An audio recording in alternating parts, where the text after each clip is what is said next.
Item ಯಾವುದೇ ಇರಲಿ try ಮಾಡಿ ಆಚಿ ಚಿಕನ್ ಮಸಾಲಾ.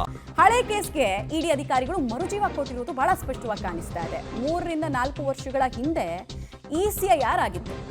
ಆದರೆ ಈಗ ದಿಢೀರಂತ ದಾಳಿ ನಡೆಸಿ ಶೋಧವನ್ನ ನಡೆಸಿರುವುದು ಪ್ರಮುಖ ಕಾರಣಕ್ಕೋಸ್ಕರನೇ ಅಂತ ಹೇಳಲಾಗ್ತಾ ಇದೆ. ಹಾಗಾದ್ರೆ ಆ ಕಾರಣ ಏನು? ಆ ಡೀಟೇಲ್ಸ್ ಅನ್ನು ನಾವು ಕೊಡ್ತೀವಿ. ಶಾಸಕ ಹ್ಯಾರಿಸ್ ಮನೆ ಮೇಲೆ ಇಡಿ ಅಧಿಕಾರಿಗಳು ನಡೆಸಿರುವಂತಹ ದಾಳಿಯಲ್ಲಿ ಒಂದೊಂದೇ ಇಂಟ್ರೆಸ್ಟಿಂಗ್ ವಿಚಾರಗಳು ಗೊತ್ತಾಗ್ತಾ ಇದೆ. ಈಗ ಹೇಗೆ ಪೊಲೀಸರು ಕೇಸ್ ಮಾಡ್ಕೊಳ್ಬೇಕಾದ್ರೆ FIR ಮಾಡ್ಕೊಳ್ತಾರೆ, ಹಾಗೆ ಮನಿ ಲಾಂಡ್ರಿಂಗ್ ಆಗಿದೆ ಅಥವಾ ಬೇರೆ ಏನಾದರೂ ಇಲ್ಲಿ ಫೈನಾನ್ಷಿಯಲ್ ಫ್ರಾಡ್ ಆಗಿದೆ ಅಂದಾಗ ಇಡಿ ECIR ಅನ್ನು ಮಾಡ್ಕೊಳ್ಳುತ್ತೆ. ಸಾಮಾನ್ಯವಾಗಿ ECIR ಮಾಡಿಕೊಂಡ ನಂತರದಲ್ಲಿ ಯಾವಾಗ ಬೇಕಾದರೂ ಶೋಧ ಕಾರ್ಯವನ್ನು ನಡೆಸುತ್ತೆ. ಮತ್ತು ಬೇರೆ ಏಜೆನ್ಸಿಗಳ ರೀತಿ ಪ್ರಾಥಮಿಕವಾಗಿ ಏನೋ ಮಾಹಿತಿ ಸಿಕ್ತು ದಾಳಿ ಮಾಡಿದ್ರು ಅನ್ನೋ ರೀತಿನಲ್ಲಿ ಆಗಲ್ಲ. ಇಡಿ ಕಂಪ್ಲೀಟ್ ಆಗಿ ಮನಿ ಟ್ರಾನ್ಸಾಕ್ಷನ್ಸ್ ಬಗ್ಗೆ ಒಂದು ಮಾನಿಟರಿಂಗ್ ಮಾಡ್ತಿರುತ್ತೆ. ಯಾವಾಗ ಪೂರಕ ಸಾಕ್ಷಿಗಳು ಸಿಗುತ್ತೋ ಆಗ ಮಾತ್ರ ದಾಳಿಗೆ ಬರ್ತಾರೆ. ಬಿಟ್ಕಾಯಿನ್ ಕೇಸ್ ಬಗ್ಗೆ ಸಂಪೂರ್ಣ ಮಾಹಿತಿಯನ್ನು ಇಡಿ ಅಧಿಕಾರಿಗಳು ಕಲೆ ಹಾಕಿದ್ರು. ಬಿಟ್ಕಾಯಿನ್ ಹ್ಯಾಕ್ ನಂತರ ಕ್ರಿಪ್ಟೋ ಕರೆನ್ಸಿಗೆ ಹೇಗದು ವರ್ಗಾವಣೆಗಳಾಗ್ತಾ ಇತ್ತು, ಬ್ಲ್ಯಾಕ್ ಟು ವೈಟ್ ಹೇಗೆ ಮಾಡ್ಕೊಳ್ತಾ ಇದ್ರು ಇವರು ಕ್ರಿಪ್ಟೋ ಕರೆನ್ಸಿ ವ್ಯವಹಾರದಲ್ಲಿ, ಆ ಎಲ್ಲ ವಿಚಾರಗಳನ್ನ ಇಡಿ ಒಂದೊಂದಾಗೆ ಡಿಕೋಡ್ ಮಾಡ್ತಾ ಹೋಗಿದೆ. ಹೀಗಾಗಿ ಎಲ್ಲ ಮಾಹಿತಿಯನ್ನು ಸಂಗ್ರಹಿಸಿ ಇಡಿ ಅಧಿಕಾರಿಗಳು ದಾಳಿಯನ್ನು ನಡೆಸಿದ್ದಾರೆ ಅಂತ. ಶ್ರೀಕಿ ಅನ್ನುವಂತಹ ಹ್ಯಾಕರ್ ಅಂದರೆ ಸೀರಿಯಲ್ ಹ್ಯಾಕರ್ ಈತ ಯಾವುದೇ ವೆಬ್ಸೈಟ್ಗಳನ್ನು ಈತನ ಕಣ್ಣಿಗೆ ಬಿದ್ದರೆ ಆತ ಬಿಡೋದೇ ಇಲ್ಲ. ಈ ಪ್ರಕ್ರೂಟ್ಮೆಂಟ್ ಗೌರ್ಮೆಂಟ್ ವೆಬ್ಸೈಟಿಂದ ಹಿಡಿದು ಎಲ್ಲ ಕಡೆಗಳಲ್ಲೂ ಈತ ದುಡ್ಡು ಹೊಡೆದಿದ್ದ ಅನ್ನೋದು ಆರೋಪ. ಹಾಗೆ ಬಿಟ್ಕಾಯಿನ್ ಎಕ್ಸ್ಚೇಂಜ್ ಕಂಪನಿಗಳಿಂದ ಕೂಡ ಕೆಲವೊಂದಷ್ಟು ಬಿಟ್ಕಾಯಿನ್ಗಳನ್ನು ಈತ ಹೈಜಾಕ್ ಮಾಡಿದ್ದ ಅನ್ನೋದು ಆರೋಪ. ಆ ಬಿಟ್ಕಾಯಿನ್ಗಳನ್ನು ಬ್ಲ್ಯಾಕ್ ಟು ವೈಟ್ ಕನ್ವರ್ಟ್ ಮಾಡುವಲ್ಲಿ ಮೊಹಮ್ಮದ್ ನಲ್ಪಾಡ್ ಹೆಲ್ಪ್ ಮಾಡಿದ್ರು ಅನ್ನೋದು ನಲ್ಪಾಡ್ ಮೇಲಿರುವಂತಹ ಆರೋಪ. ಇನ್ನೊಂದಷ್ಟು ಇಂಟ್ರೆಸ್ಟಿಂಗ್ ಡೀಟೇಲ್ಸ್ ಸಿಗ್ತಾ ಇದೆ. ಹ್ಯಾಕರ್ ಶ್ರೀಕಿ ಮತ್ತು ನಲ್ಪಾಡ್ ನಡುವೆ ಪರಿಚಯ ಆಗಿದ್ದೆ ಇಂಟ್ರೆಸ್ಟಿಂಗು ಅಂತ. ಹ್ಯಾಕರ್ ಶ್ರೀಕಿ ಮತ್ತು ಮೊಹಮ್ಮದ್ ನಲ್ಪಾಡ್ ಸಹೋದರ ಇಬ್ಬರು ಕೂಡ ಕ್ಲಾಸ್ಮೇಟ್ಸ್ ಆಗಿದ್ರು. ಹ್ಯಾಕಿಂಗನ್ನು ಸರಿಯಾಗಿ ಶ್ರೀಕಿ ತುಂಬ ಚೆನ್ನಾಗಿ ಕಲ್ತಿರ್ತಾನೆ. ಅಂದರೆ ಒಂದು ಗ್ರೂಪ್ ಫಾರ್ಮ್ ಆಗೋಷ್ಟೊತ್ತಿಗೆ ಈತ ಚೆನ್ನಾಗಿ ಕಲ್ತಿರ್ತಾನೆ. ನಲ್ಪಾಡ್ ಇತರರಿಗೆ ಅಂದರೆ ಶ್ರೀಕಿ ಮತ್ತು ಅವ್ರ ಗ್ಯಾಂಗ್ಗೆ ಸ್ಟಾರ್ ಹೋಟೆಲನ್ನು ಬುಕ್ ಮಾಡ್ತಾ ಇದ್ರು ಇವ್ರದ್ದು ಹಣವನ್ನು ಬಳಸಿ ಅಂತ. ಐಷಾರಾಮಿ ಜೀವನಕ್ಕೆ ನಲ್ಪಾಡ್ ಯಾಕೆ ಖರ್ಚು ಮಾಡಿದ್ರು, ಅವ್ರಿಗೇನು ಲಾಭ ಇಲ್ಲದೆ ಅನ್ನೋದು ಮೊದಲ ಪ್ರಶ್ನೆ. ಆಮೇಲೆ ಶ್ರೀಕಿದು ಅಂತಿಂತ ಐಷಾರಾಮಿ ಜೀವನ ಅಲ್ಲ. ಯಾವುದಾದ್ರೂ ಕಾರ್ ನೋಡಿದ್ರೆ, ರೋಡಲ್ಲಿ ಹೋಗ್ತಾ ಇರೋ ಕಾರ್ ನೋಡಿದ್ರೆ ಆ ಕಾರ್ ಬೇಕು ಅಂತ ಹಠ ಹಿಡಿಯೋನಂತೆ ಗ್ರೂಪ್ ಹತ್ರ. ಇವರು ಹಿಂದು ಮುಂದೆ ನೋಡಿದೆ ಪಾರ್ಷೆ ಸೇರಿದಂತೆ ಅನೇಕ ಕಾರುಗಳನ್ನು ಈತನಿಗೆ ಕೊಡಿಸಿದ್ರು ಅನ್ನೋದು ಆರೋಪ.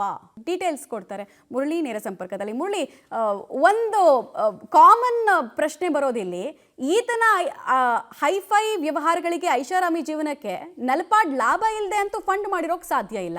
ಹಾಗಾದ್ರೆ ನಲ್ಪಾಡ್ಗೆ ಶ್ರೀಕಿಯಿಂದ ಆಗ್ತಾ ಇದ್ದಂತಹ ಲಾಭ ಏನು, ಅದು ಎಸ್ಟಾಬ್ಲಿಷ್ ಆಗುತ್ತಾ ಇಡಿ ತನಿಖೆಯಲ್ಲಿ? ಮಮತಾ, ಒಂದಂತೂ ಸ್ಪಷ್ಟ ಈ ಪ್ರಕರಣದಲ್ಲಿ ಶ್ರೀಕಿ ಅನ್ನೋನು ಒಂದು ಚಿನ್ನದ ಮೊಟ್ಟೆ ಇಡುವಂಥ ಕೋಳಿ. ಆತನನ್ನ ಯಾರ್ಯಾರು ಮೇಂಟೈನ್ ಅನ್ನ ಮಾಡ್ತಾ ಇರ್ತಾರೆ ಅವ್ರಿಗೆ ಮೇಂಟೈನ್ ಮಾಡಿದಂಥವ್ರಿಗೆ ಆತ ಲಾಭವನ್ನು ಮಾಡ್ಕೊಡ್ತಾ ಇದ್ದ ಅನ್ನೋದು ಸ್ಪಷ್ಟವಾಗಿ ಗೊತ್ತಿರುವಂಥ ವಿಚಾರ. ಯಾಕೆಂದ್ರೆ ಆತನ ಬ್ಯಾಂಕ್ ಬ್ಯಾಲೆನ್ಸ್ ಇರ್ಬೋದು, ಜೊತೆಗೆ ಆತನ ಬ್ಯಾಕ್ ಗ್ರೌಂಡ್ ಇರ್ಬೋದು, ಆತನ ಆಸ್ತಿ ಪಾಸ್ತಿ ಇರ್ಬೋದು, ಇದೆಲ್ಲನೂ ಕೂಡ ಚೆಕ್ ಮಾಡ್ತಾ ಹೋದ್ರೆ ಆತನ ಬಳಿಯಲ್ಲಿ ಯಾವುದೇ ರೀತಿಯ ಕೋಟ್ಯಾಂತರ ರೂಪಾಯಿ ಆಸ್ತಿ ಇರ್ಬೋದು ಅಥವಾ ಲಕ್ಷಾಂತರ ರೂಪಾಯಿ ಆಸ್ತಿ ಅಥವಾ ಆತನ ಹೆಸರಲ್ಲಿ ಯಾವುದೇ ಒಂದು ಐಷಾರಾಮಿ ಕಾರ್ ಕೂಡ ಶ್ರೀಕಿ ಹೆಸರಲ್ಲಿ ಇಲ್ಲ. ಅಂದ್ರೆ ಶ್ರೀಕಿಗೆ ಯಾವಾಗ ಏನೇನು ಸೌಲಭ್ಯಗಳು ಬೇಕು, ಆತನಿಗೆ ಬೇರೆ ಬೇರೆಯ ಚಟಗಳಿತ್ತು, ಆ ಚಟಗಳನ್ನ ತೀರಿಸುವಂತ ಕೆಲಸಗಳನ್ನ ಈ ಗ್ಯಾಂಗ್ ಮಾಡ್ತಾ ಇತ್ತು. ಆ ಚಟಗಳನ್ನ ತೀರಿಸೋದ್ರ ಜೊತೆಗೆ ಆತ ಹ್ಯಾಕನ್ನು ಮಾಡ್ತಾ ಇದ್ದ. ಹ್ಯಾಕನ್ನು ಮಾಡಿ ಅದರಿಂದ ಬಂದಂತ ಹಣ ಏನಿತ್ತು ಆ ಹಣವನ್ನ ಈ ಗ್ಯಾಂಗ್ಗೆ, ಅಂದ್ರೆ ಕೇವಲ ನಲ್ಪಾಡ್ ಮಾತ್ರ ಅಲ್ಲ, ಒಮರ್ ಫಾರೂಕ್ ಮಾತ್ರ ಅಲ್ಲ, ಆತನ ಜೊತೆಯಲ್ಲಿ ರಾಬಿನ್ ಖಂಡೇವಾಲಾ ಇರ್ಬೋದು, ಸುನೀಶ್ ಹೆಗ್ಡೆ ಇರ್ಬೋದು, ಜೊತೆಗೆ ಬೇರೆ ಬೇರೆ ಆರೋಪಿಗಳೇನಿದ್ದಾರೆ ಆರೋಪಿಗಳೆಲ್ಲರೂ ಕೂಡ ಸಾಕಷ್ಟು ಲಾಭವನ್ನು ಪಡ್ಕೊಂಡಿದ್ದಾನೆ ಅನ್ನೋದು ಪ್ರಸಿದ್ಧ ಶೆಟ್ಟಿ ಅಂತೇಳಿ ಆತನು ಕೂಡ ಸಾಕಷ್ಟು ಲಾಭವನ್ನು ಪಡ್ಕೊಂಡಿದ್ದಾನೆ ಅನ್ನೋದ್ರ ಬಗ್ಗೆ ಸ್ಪಷ್ಟವಾದ ಮಾಹಿತಿಗಳು ಕೂಡ ಈಗಾಗಲೇ ಇಡಿ ಅಧಿಕಾರಿಗಳೇ ಮತ್ತು SIT ಅಧಿಕಾರಿಗಳು ತನಿಖೆ ಮಾಡಿರೋದ್ರಲ್ಲಿ ಗೊತ್ತಾಗಿರುವಂಥದ್ದು. ಯಾಕಂದ್ರೆ ನಿಮ್ಗೆ ಗೊತ್ತಿರೋಂಥ ವಿಚಾರ, ಒಂದು ಫರ್ಜಿ ಕಫೆಯಲ್ಲಿ ನಲ್ಪಾಡ್ ಮತ್ತು ವಿದ್ವತ್ನ ನಡುವೆ ಗಲಾಟೆ ಆಯಿತು. ಗಲಾಟೆ ಆದಂಥ ಸಂದರ್ಭದಲ್ಲಿ ನಲ್ಪಾಡ್ ಜೈಲಿಗೆ ಸೇರ್ತಾನೆ. ನಲ್ಪಾಡ್ ಜೈಲಿಗೆ ಸೇರಿದ್ರೂ ಕೂಡ ಆತ ಶ್ರೀಕಿ ಪೊಲೀಸರ ಕೈಗೆ ಸಿಕ್ಬಾರ್ದು ಅಂತೇಳಿ ಆತನನ್ನ ಪ್ರೈವೇಟ್ ಜೆಟ್ನ ಮೂಲಕ ಬೇರೊಂದು ಜಾಗಕ್ಕೆ, ರಾಜಸ್ಥಾನ ಜೊತೆಗೆ ಬೇರೆ ಬೇರೆ ಜೈಪುರ್, ಬೇರೆ ಬೇರೆ ಪ್ರದೇಶಗಳಿಗೆ ಕರ್ಕೊಂಡು ಹೋಗುವಂಥ ಕೆಲಸಗಳನ್ನ ಆ ಗ್ಯಾಂಗ್ ಮಾಡ್ತಾ ಇರುತ್ತೆ. ಯಾಕೆಂದ್ರೆ ಶ್ರೀಕಿ ಏನಾದರೂ ಪೊಲೀಸರ ಕೈಗೆ ಆ ತತ್ಕ್ಷಣಕ್ಕೆ ಸಿಕ್ಕಿದ್ರೆ ಬೇರೆಯದೇ ಸ್ಟೋರಿ ಹೊರಗಡೆ ಬರುತ್ತೆ. ಕೇವಲ ಅಲ್ಲಿ ಹಲ್ಲೆ ನಡೆದಂಥ ಪ್ರಕರಣ ಅಥವಾ ಕೊಲೆ ಯತ್ನ ನಡೆದಂಥ ಪ್ರಕರಣ ಮಾತ್ರ ನಡೆದಿತ್ತು. ಶ್ರೀಕಿಯನ್ನು ಯಾವ ರೀತಿಯಲ್ಲಿ ಸೇಫ್ ಮಾಡಬೇಕು ಆ ರೀತಿಯಲ್ಲಿ ಸೇಫ್ ಮಾಡ್ತಾ ಇದ್ರು ಅನ್ನೋದ್ರ ಬಗ್ಗೆ ಸ್ಪಷ್ಟವಾದ ಮಾಹಿತಿಗಳು ಕೂಡ ಸಿಕ್ಕಿರುವಂಥದ್ದು. ಪ್ರೈವೇಟ್ ಜೆಟ್ನ ಮೂಲಕ ಆತನನ್ನ ಕರ್ಕೊಂಡು ಹೋಗ್ತಾರೆ. ಜೊತೆಗೆ ಆತ ಬಿಟ್ಕಾಯಿನ್ ಅನ್ನು ಯಾವ್ಯಾವ ರೀತಿಯಲ್ಲಿ ಏನು ಖರೀದಿಯನ್ನು ಮಾಡುವಂಥ ಪ್ರಯತ್ನಗಳನ್ನು ಮಾಡ್ತಾ ಇದ್ದ, ಸರ್ಕಾರಿ ವೆಬ್ಸೈಟ್ಗಳನ್ನು ಯಾವ ರೀತಿಯಲ್ಲಿ ಹ್ಯಾಕನ್ನು ಮಾಡಿದ್ದ, ಅದಾದ ನಂತರ ಆ ಹಣವನ್ನು ಬಿಟ್ಕಾಯಿನ್ಗೆ ಹೂಡಿಕೆಯನ್ನು ಮಾಡುವಂಥದ್ದು, ಅದನ್ನು ಮತ್ತೆ ವೈಟ್ ಮನಿಯಾಗಿ ಕನ್ವರ್ಟ್ ಮಾಡುವಂಥ ಕಲೆ ಏಕೈಕ ಕಲೆ ಶ್ರೀಕಿಗೆ ಮಾತ್ರ ಇತ್ತು. ಆ ಲಾಭವನ್ನು ಪಡ್ಕೊಳ್ಳುವಂಥ ಕೆಲಸಗಳನ್ನು ಈ ಗ್ಯಾಂಗ್ ಮಾಡ್ತಾ ಇತ್ತು. ಸಂಪೂರ್ಣವಾಗಿ ಆತನ ಏನು ಬುದ್ಧಿವಂತಿಕೆ ಏನಿತ್ತು, ಹ್ಯಾಕಿಂಗ್ ಬುದ್ಧಿವಂತಿಕೆ, ಅದನ್ನು ಇವರು ದುರುಪಯೋಗನ ಮಾಡ್ಕೊಂಡಿದ್ರು ಅನ್ನೋದು ಸ್ಪಷ್ಟವಾಗಿ ಈಗ ಇಡಿ ತನಿಖೆಯಿಂದ ಗೊತ್ತಾಗಿರುವಂಥದ್ದು. ಈ ಹಿಂದೆ ನಡೆದಂಥ ತನಿಖೆಗಳೇನಿತ್ತು ಆ ತನಿಖೆಯಲ್ಲಿ ಇದೆಲ್ಲ ಕೂಡ ರಿವೀಲ್ ಆಗಿದೆ. ಆದರೆ ನಿನ್ನೆ ನಡೆದಂಥ ಇಡಿ ದಾಳಿ, ಆ ದಾಳಿಯಲ್ಲಿ ಸಿಕ್ಕಂಥ ದಾಖಲೆಗಳು ಮತ್ತು ಆ ದಾಳಿಯಲ್ಲಿ ಕೊಟ್ಟಂಥ ಹೇಳಿಕೆಗಳೇನಿದೆ ಅದು ಮುಂದಿನ ಹೊತ್ತುಗಳಲ್ಲಿ ರಿವೀಲ್ ಆಗಬೇಕಾಗಿರುವಂಥದ್ದು. ಯಾಕಂದರೆ ಬೆಳಗ್ಗೆ 4 ಗಂಟೆ ತನಕನೂ ಕೂಡ ಇಡಿ ರೈಡ್ ನಡೆದಿದೆ. ಇನ್ನೊಂದಷ್ಟು ಮಾಹಿತಿಗಳು ಹೊರಗಡೆ ಬರಬೇಕಾಗಿರುವಂಥದ್ದು. ಜೊತೆಗೆ ಈ ಬಿಟ್ಕಾಯಿನ್ ಜೊತೆಗೆ ಬೇರೆ ಅವ್ಯವಹಾರಗಳು ಯಾವುದಾದ್ರೂ ಇಡಿ ಹೆಕ್ಕಿ ಹೊರಗೆ ತೆಗೆಯುತ್ತೆ ಅನ್ನೋದ್ರ ಬಗ್ಗೆ ಕೂಡ ಸಾಕಷ್ಟು ಕುತೂಹಲ ಇರುವಂಥದ್ದು. ಮಮತಾ, ಬಿಟ್ಕಾಯಿನ್ ನ ವ್ಯವಹಾರ ನಲಪಾಡ್ಗೂ ಕೂಡ ಕುತ್ತು ತರುತ್ತಾ ಅನ್ನೋದು ಒಂದು ಪ್ರಶ್ನೆ. ಎರಡನೇದು, ಶ್ರೀಕಿಗೆ ಕೊಡ್ತಾ ಇದ್ದಂತಹ ಹಣ ಯಾಕಾಗಿ ಅಷ್ಟು ಹಣವನ್ನು ಸುರಿತಾ ಇದ್ರು ಅನ್ನೋದನ್ನ ಕೂಡ ಇಡಿ ಅಧಿಕಾರಿಗಳ ಮುಂದೆ ಎಕ್ಸ್ಪ್ಲೈನ್ ಮಾಡುವಂತಹ ಬರ್ಡನ್ ನಲಪಾಡ್ ಮೇಲಿದೆ.